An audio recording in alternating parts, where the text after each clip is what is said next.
Anda sedang mendengar Shockcast Original. Shock. Episod yang 5, Cinta.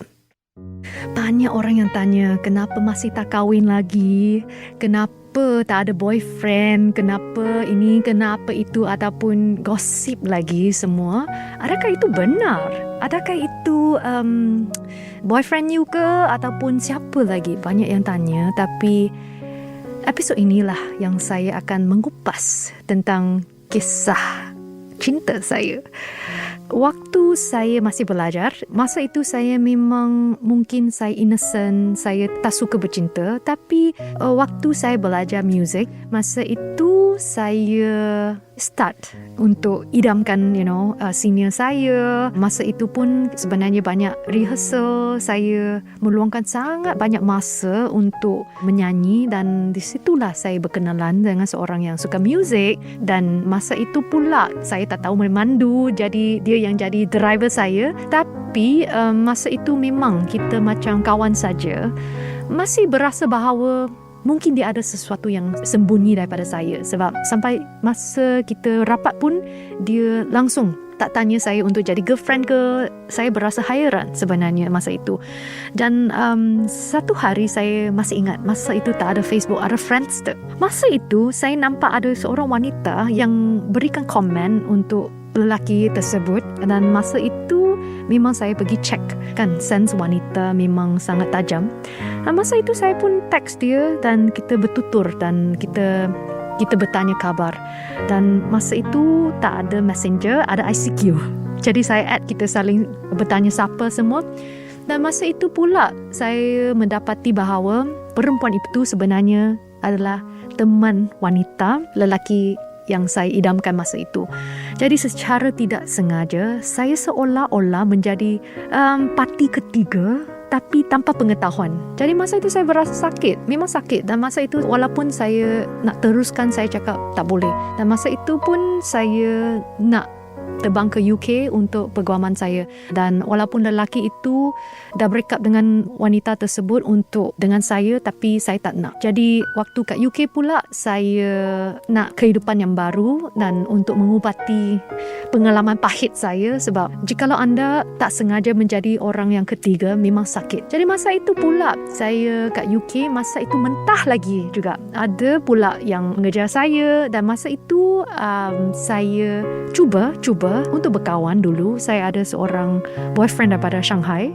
Tapi masa itu memang culture the problem dan banyak lagi 3 bulan saja. Masa itu memang saya tak nak cinta lagi. So 1-2 tahun kat UK. Sampai tahun yang terakhir saya dapat untuk bertemu dengan seorang yang sangat tinggi dan daripada Malaysia juga. Dan masa itu saya berasa bahawa dia mungkin seorang yang saya nak cari. Dan sebab saya tak pernah ada relationship yang serius, jadi masa itu kat UK, itulah yang relationship pertama saya.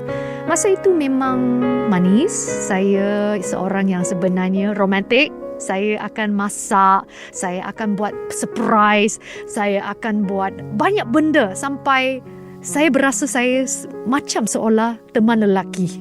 So, saya akan buat semua preparation semua. Mungkin disebabkan sikap saya sebegitu, saya terlampau percaya kepada teman lelaki saya masa itu. Memang saya percaya kepada dia. Tapi masa itu, dia balik Malaysia dulu. Saya sambungkan pelajaran saya kat luar negara. Masa itu saya berasa sangat aneh. Sebab perasaan itu macam tak safe. Dan teman lelaki saya bila balik je, dia sentiasa keluar. Bila saya nak cari dia, dia asyik bagi alasan-alasan yang saya berasa bahawa memang tak munasabah. Jadi satu demi satu saya bertanya kepada dia, adakah anda dah ada orang yang lain ke? Saya boleh lepaskan tangan. Tapi dia sentiasa cakap, tak, saya setia dengan anda dan saya akan teruskan dengan anda saja. Tapi hati aku memang, saya berasa sangat berlainan daripada dulu waktu kita starting. Jadi saya masih ingat, lepas graduasi saya terbang balik, saya pergi cari dia. Tapi dia pula yang sangat sejuk terhadap saya. Masa itulah yang saya syaki bahawa mungkin dia ada girlfriend baru, tapi di belakang saya. Bila saya tanya, dia tak cakap langsung. Tapi hati saya dah berasa macam diguris oleh pisau. Masa itu yang buat pertama kali saya betul-betul berasa hati saya sakit sampai saya tak dapat tidur, saya tak dapat makan. Saya nak cari bukti-bukti adakah dia ada perempuan lain. Satu masa saya pergi ke rumah dia, dia tak tutup komputer dia, ada messenger yang terpapar dan saya nampak chat dengan perempuan yang macam rapat. Dan bila saya baca satu demi satu, hati saya memang terguris dan sakit. Dan saya bertanya kepada dia, dah berapa lama? Dia cakap dah 1 tahun. Jadi 1 tahun saya jadi orang bodoh. Saya jadi orang yang percaya dia sampai saya jadi bodoh, buta.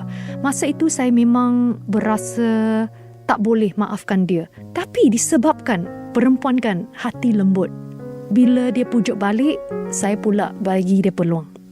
Tapi lelaki semua ini memang, jikalau ada satu kali, memang ada kali yang dua, yang ketiga. Dah sangat banyak kali saya berikan dia peluang. Lagi, dia buat lagi. Sampai saya tak boleh tahan. Saya terus pergi cari wanita tersebut tanpa pengetahuan dia. Bukan saya nak gaduh. Saya cakap, jikalau you nak, you ambil. Tapi masa itu saya pun cakap dengan dia. Saya buat birthday party yang terakhir bagi dia. Tapi saya menjemput perempuan tersebut. Tapi perempuan tersebut pula ada teman lelaki pula. Jadi percintaan 4 segi memang kompleks sampai saya berasa bahawa saya tak nak terperangkap dah. Masa itu saya memang buat birthday party bagi dia dan perempuan itu tak datang. Lepas itu saya yang give up. Saya yang menaikkan bendera putih. Lepas itu saya block dia. Saya memang tak bagi dia datang balik ke hati saya. Itulah yang saya sangat ekstrim. Saya sentiasa cakap saya tak nak makan rumput yang lama. Itu satu pepatah daripada Cina. Jangan makan rumput yang lama agar kisah silam tak akan berulang.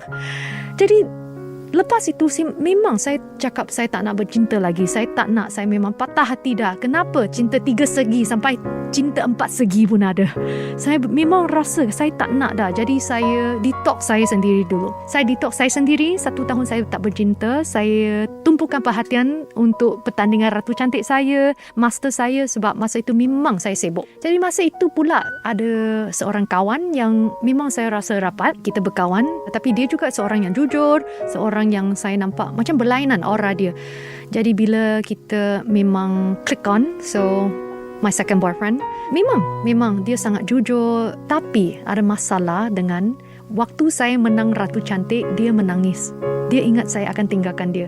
Waktu itu pun saya berasa bahawa lelaki ini mungkin dia cemburu, ataupun mungkin dia nak wanita yang hanya jadi suri rumah. Jadi saya tak berfikiran panjang. Saya cakap kita teruskan lagi dulu. Waktu itu memang setiap hari dia tanya saya bila kita nak kahwin. Dan masa itu tak pernah saya ada fobia untuk kahwin. Masa itulah yang saya berasa bahawa saya memang takut kahwin. Jikalau orang itu paksa saya dan dia pula ada syarat dia. Jikalau saya nak kahwin dengan dia, saya kena berhenti bidang seni saya. Masa itu setiap hari, sekian takut. Sampai kadang-kala saya memang tak nak berjumpa dengan dia. Sampai tahun yang ketiga, saya rasa tak boleh dah. Saya cakap dengan dia, bukan saya tak cinta you, tapi tak ada sedalam. Dan masa itu saya cakap saya tak nak kahwin sebab saya dah sangat fobia. Dan masa itu saya baru naik saja dalam bidang seni. Jadi di situlah saya berputus cinta dengan dia. Dan di situlah saya nak berhenti dalam percintaan dulu. Sebab saya nampak macam cycle yang sama. Mungkin dalam Malaysia pula banyak lelaki yang suka kawal. Dan sampai hari ini belum lagi jodoh saya bertemu lagi. Jadi untuk bab cerita ini, untuk masa depan tak tahu lagi. Tapi nasihat saya untuk generasi yang sekarang, jika anda patah cinta, janganlah patah hati, janganlah patah semangat. Naikkan bendera yang pink, yang baru, untuk dapatkan cinta yang baru. Dan jangan putus asa, tapi tunggu masa dia datang.